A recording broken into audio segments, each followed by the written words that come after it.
Do you reach for a natural sleep aid every night to help you drift off? It seems harmless, right? But what if that simple habit comes with a hidden and potentially heavy price? A new, large-scale study is making waves, suggesting a link between the long-term use of melatonin and a significantly higher risk of heart failure.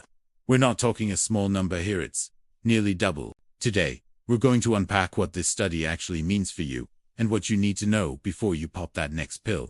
So, let's get into the details of what this research actually uncovered. Scientists looked at a huge group of people, over 130,000 adults, who all suffered from chronic insomnia. They compared those who used melatonin for a year or more against those who didn't. The results, published in journals and reported by outlets like Neuroscience News and the American Heart Association, were pretty startling. Among the long-term melatonin users, the rate of heart failure was 4.6%. In the non-user group, it was just 2.7%. When you run the numbers, that's roughly a 90% higher incidence of heart failure for the melatonin group. But it doesn't stop there. The study also found that hospitalization for heart failure was about 3.5 times higher among melatonin users. And perhaps most concerning, mortality from any cause was nearly double in the melatonin user group compared to the non-users. Now, before you panic and throw out your bottle, it's crucial to understand a key point that even the Washington Post highlighted. This is an observational study. It shows a strong correlation, a link, but it does not prove that melatonin causes heart failure. That's a really important distinction.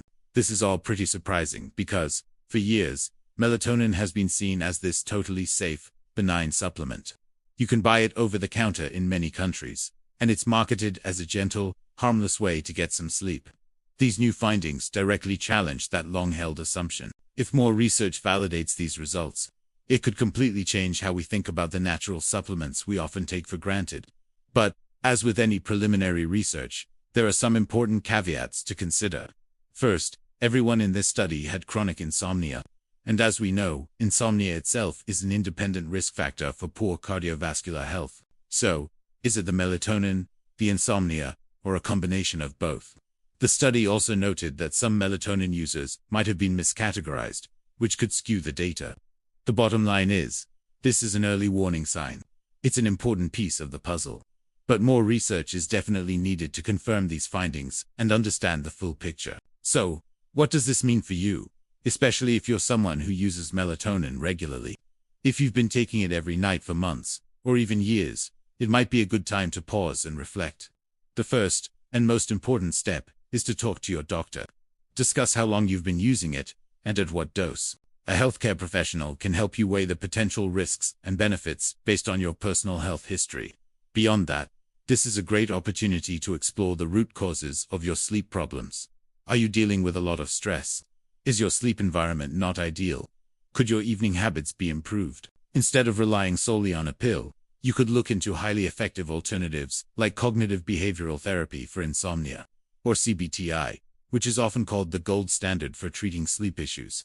Even simple changes to your routine, like setting a consistent bedtime, can make a huge difference. And if you already have risk factors for heart disease, it's even more crucial to monitor your cardiovascular health with your doctor. So, what's the big takeaway from all of this? Here's the number one thing to remember. Even widely used supplements that we think of as safe can carry potential risks, especially when used long-term without medical guidance. Melatonin might still be a helpful tool for many people for short-term issues like jet lag or occasional sleeplessness. But this study suggests it's not a free pass for nightly, indefinite use without a second thought. It's a powerful reminder that our health choices matter. And the easiest fix, like taking a pill, isn't always the most harmless one in the long run. If this information changed how you think about your nightly routine, I'd love to hear from you. Drop a comment below. Are you currently using melatonin? Will this new research make you rethink it?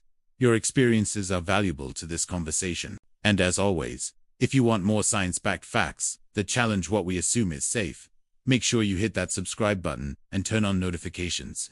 Thanks for watching, and sleep well.